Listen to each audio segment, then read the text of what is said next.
Just waiting for a few people to get in here real quick before we begin. It is Saturday, and I am making a video.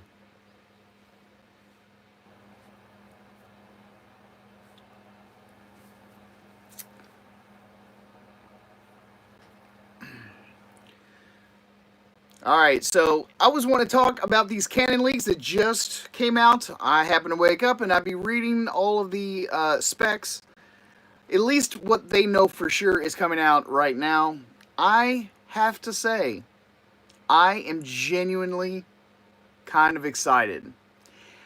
I thought, in my opinion, that this is what the Nikon release ought to be. Damn, you up early. At least in my time zone. What's going on, Mike?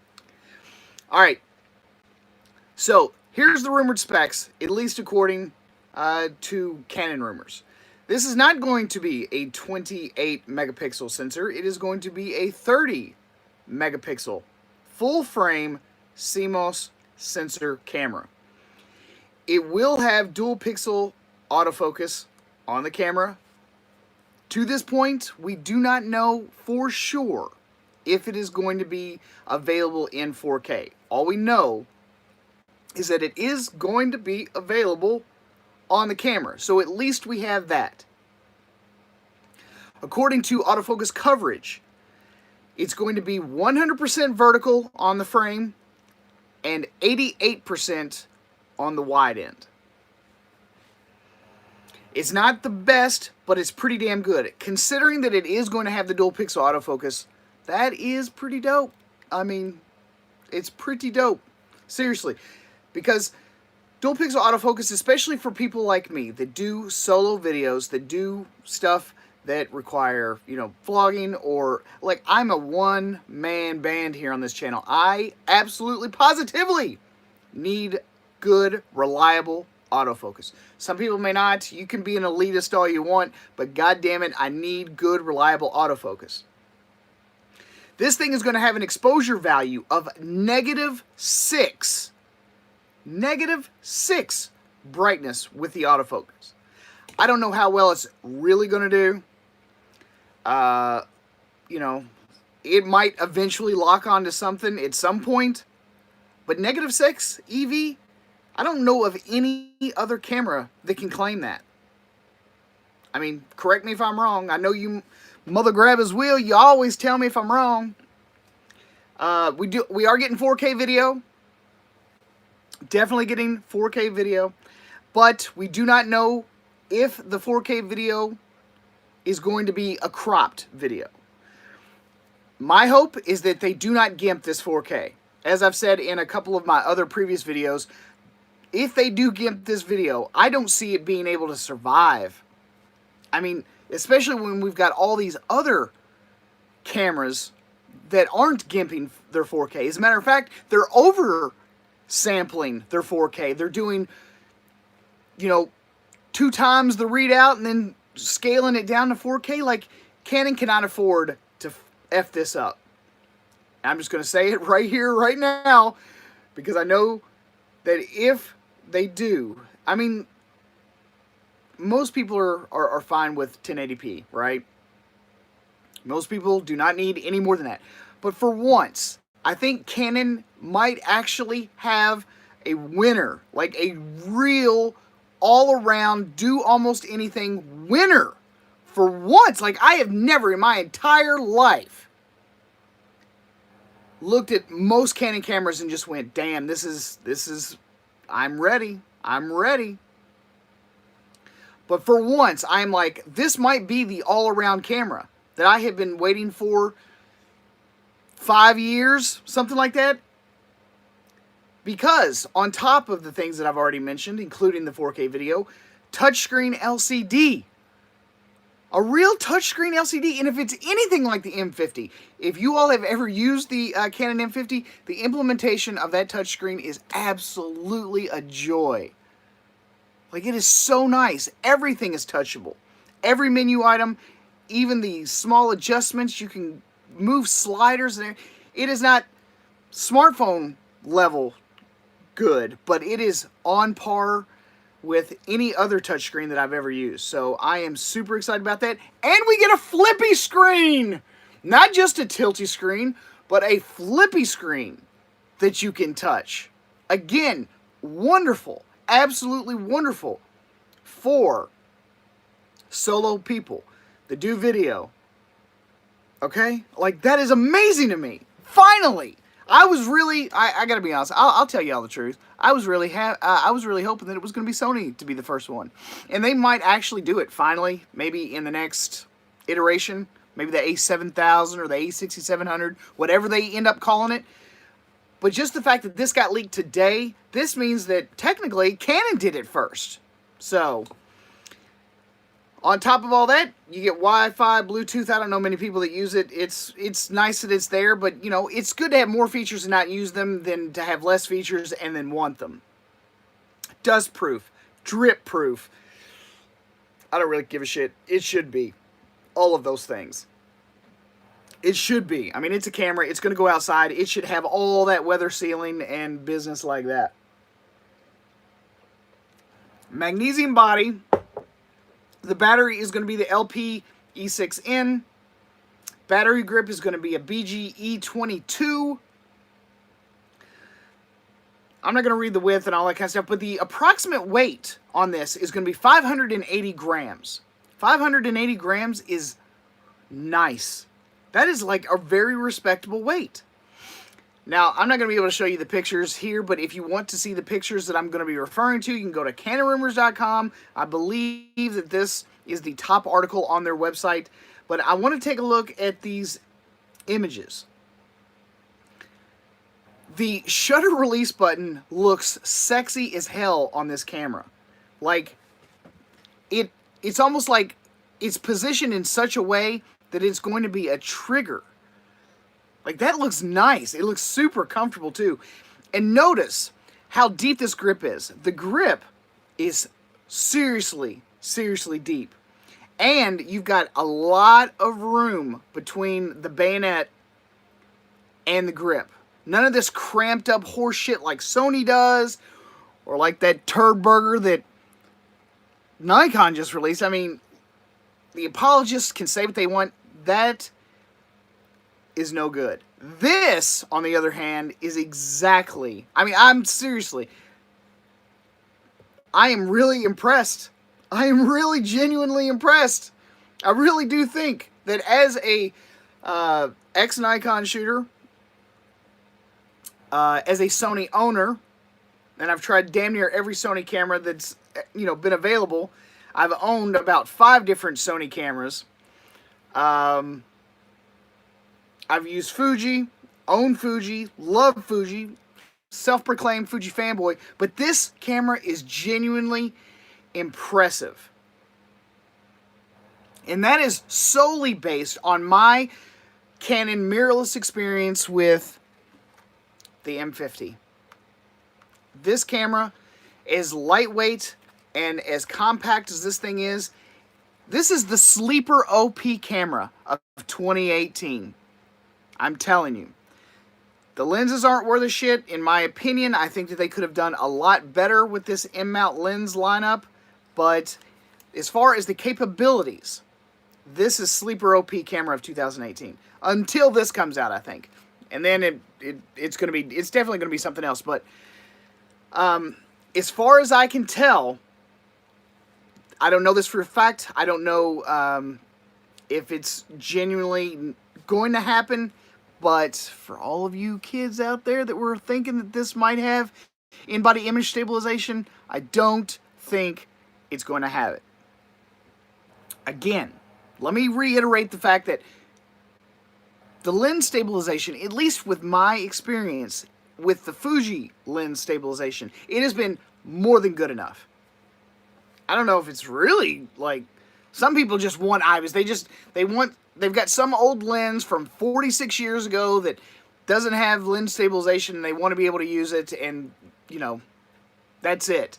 But at the price tag that they're about to ask for this, at $1,900, $1,900 US dollars, I think that we have seriously got some real competition. I mean, this is genuine competition. Not only to Sony, but to the other camera manufacturers. I think Nikon should be ashamed after seeing this one. This is what a great ergonomic, full frame, professional level camera should look like. 30 megapixels? Come on now. That grip and that trigger, that shutter release. It's also going to have like the digital ink screen on top, just like the Fujifilm X-H1 and now like the new Nikon Z. I think that is a great addition since it's not going to have all those exterior wheels and dials like Fujifilm has on the X-T2. This is a nice option, especially if it's an always-on option. Being able to look down at the always-on digital ink little screen, being able to see all of your settings without having to turn the camera on, that is pro level. That is nice, and I really like it. The fact also that they have the video record button right up top, just above your shutter release button, pro level. Pro level. Nikon, did you not have enough spies in the in the Canon camp to see this mother effer coming? Because you done effed up. Like, I would seriously buy this 5 or 10 times over before I would ever buy that Nikon Z6. And that's just me. But they have significantly reduced the size and weight of this comparatively to the 5D Mark whatever. Seriously. This is what a pro-level mirrorless full-frame camera should look like. It's got the ergos. It's got all the features. If I'm not mistaken, yes, it does have, in the body, it does have a microphone in and a headphone in. Zero reason to buy an external grip like with the Fuji X-T2. I thought that was a little bit of a gimmick. The X-H1 didn't have a headphone jack. That's the reason I wasn't really interested in it. The rumors are that Fujifilm's X-T3 will have an on-body headphone jack, so maybe all these companies are finally getting the message that this is the shit that we've been wanting. This is what we have been wanting. Everything in a small, light, and compact body. Now, I also wanted to talk about the adapters. They're going to have 3 separate adapters for this setup. Now, the adapters are going to be, it's going to have an EF to EOS R adapter. It's going to have a control ring mount adapter, EF to EOS R adapter. And it's going to have a drop-in filter mount adapter, EF to EOS R. 3 different adapters. I don't know what the pricing structure is going to look like. If it's going to be, $50, $100, $150, $200 like their current EOS to EOS M mount adapter. But you're going to have 3 different options as far as adapters go.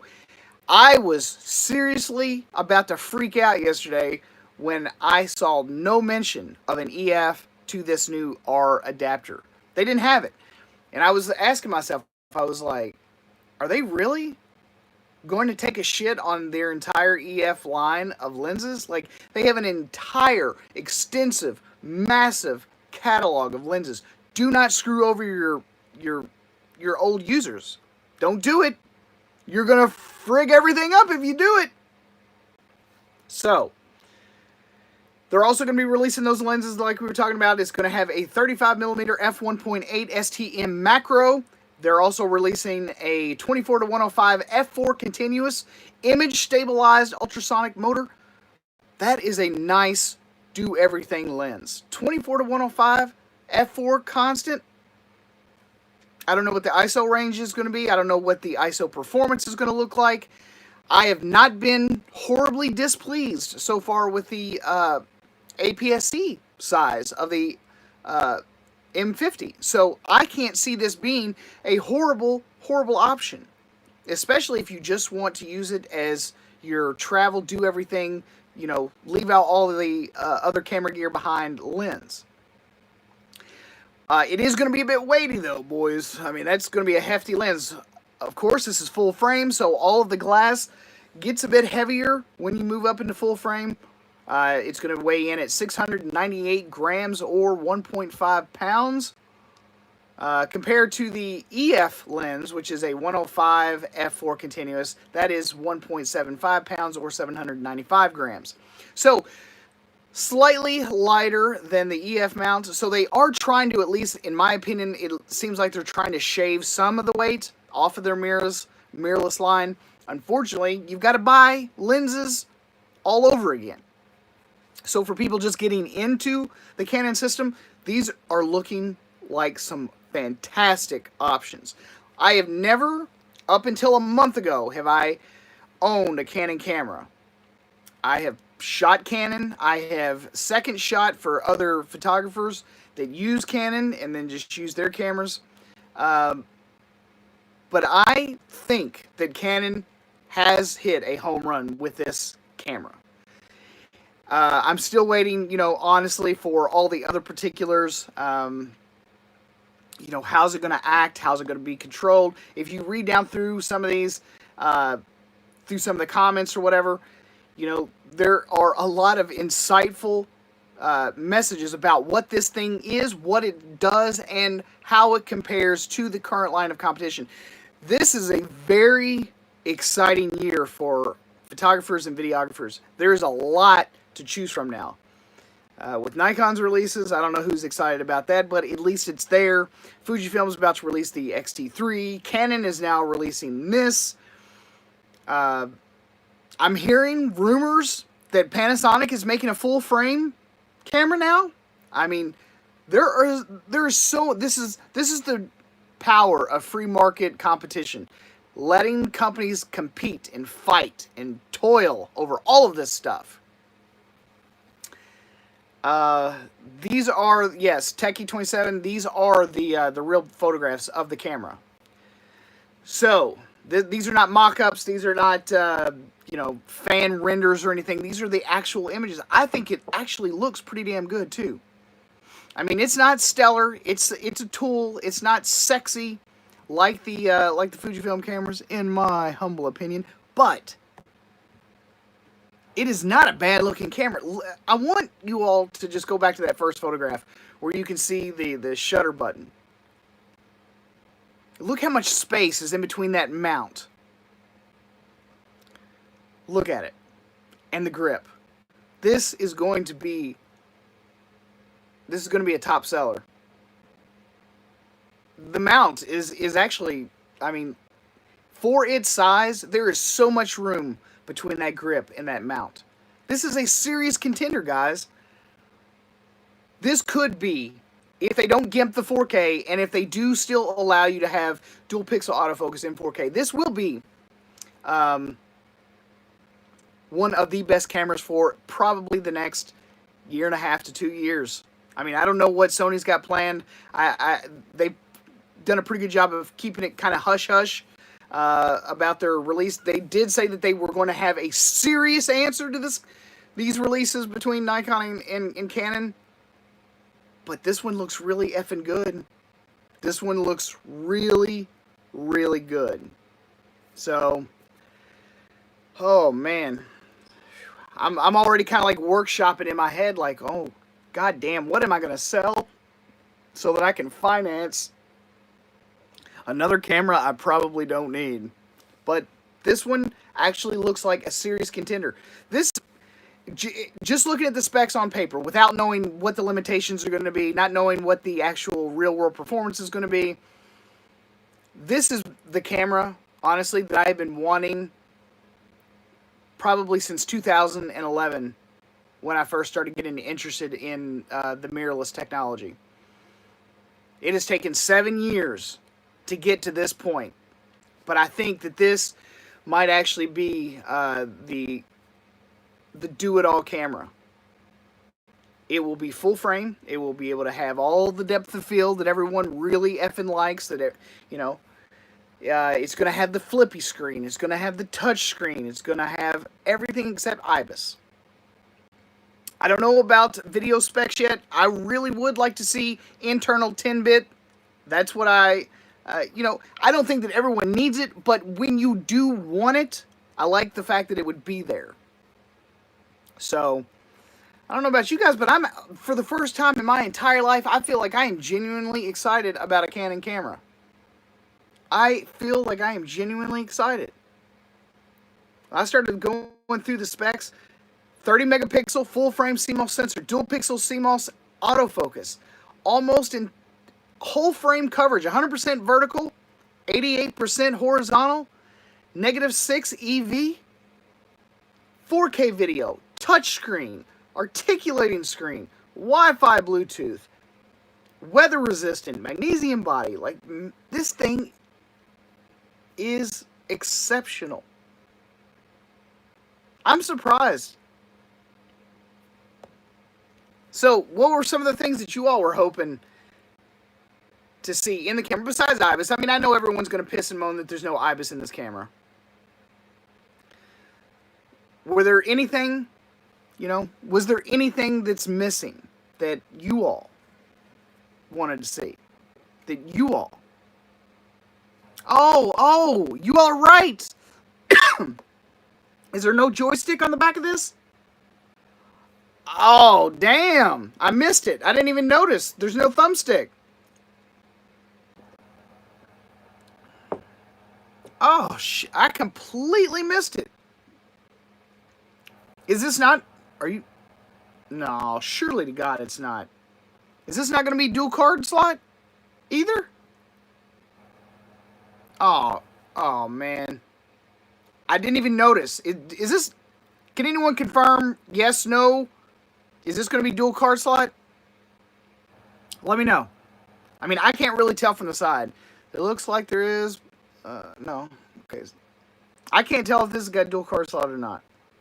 One card slot? What? Oh, my Lord, really? Looks like a one card slot door unless they stack them on top of each other. That might be why the grip is so deep for such a small camera. If they did manage... Okay, I'll be honest with you. Just looking at the back view of this camera, I mean, it does look like a one card slot door to me. Gotta be honest. It does look like a one card slot. But there is a chance maybe they stacked them front to back. I wonder if that's even possible. I mean, I'm sure it is. Anything's possible. But yeah, no thumbstick, no IBIS. There's a potential this could be a one card slot camera. I mean, I've already got dual card slot cameras for my professional work, but this seems like it might be, oh man, because I can buy cheap EF glass all day long, everywhere. Yeah, it's possible that the big grip could be too. Yeah, I think so too. I think that could be a real possibility that if they stacked them front to back, those card slots, this is going to be a serious contender. Because the dual pixel autofocus is competing heavily with the Sony dual pixel autofocus. This is my camera. I do believe this is my camera.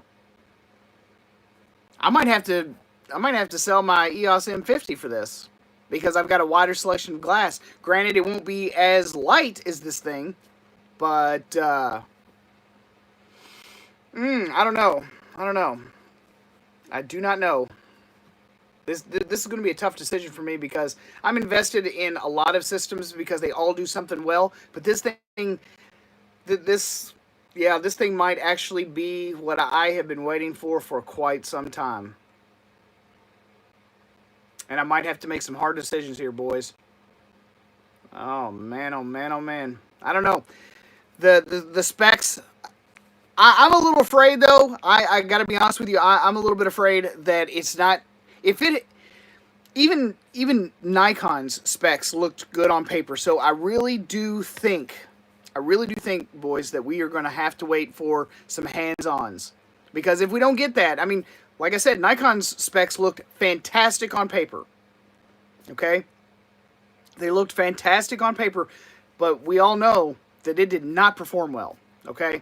So, and I have a lot of experience with Fujifilm, and I know that they take good good care of their photographers. So if this is everything that it's saying on paper, and they don't gimp the 4K, they don't disable the dual, if they don't disable the dual pixel in 4K, if they actually do have dual card slots, if they do have some sort of full inner touchscreen, that eliminates the need for the thumbstick, in my opinion. If it is a full touch screen, just like the Canon M50, yeah, I mean, because you can just move it around with your thumb on the screen. That eliminates the need for a physical stick. But yeah, this could be my camera. Serious. Shit, man, I might have to get rid of. I might sell my Sony camera and lenses. Keep all the Fuji stuff, because this X-T2 is a legendary camera. It is off the charts amazing. There's no way I don't think I can get rid of my X-T2. Maybe one or two of my lenses. I could sell my 100 to 400. That'd bring me like $1,700 just for that. I mean, I could buy this. Yeah, EF glass, cheap as hell. Buy the adapter, done. I think this might be my camera, boys. Oh, God, this might be my camera. Holy shit. Could Canon have done it? Did they really do it? Oh, God, what universe is this? Holy crap. I mean, seriously, I have never once in my entire life thought I was going to be, like, stoked. Like, seriously stoked for a Canon camera. And for once, I feel like, holy crap, this is my camera. This is the camera, honestly, this is the camera that I've been wanting Sony to make since I first picked up the A6000 back in, I don't know, 5 years ago. This is what I've been wanting. So, alright guys, I am going to get the hell out of here. This is awesome, man. I am so excited. I am so excited. I know I won't get much for the A6000, but I will get plenty of money for the glass. The lenses, they'll sell just fine, but alright guys, one more time here are the specs for the Canon. What are they going to call this thing? The EOS R.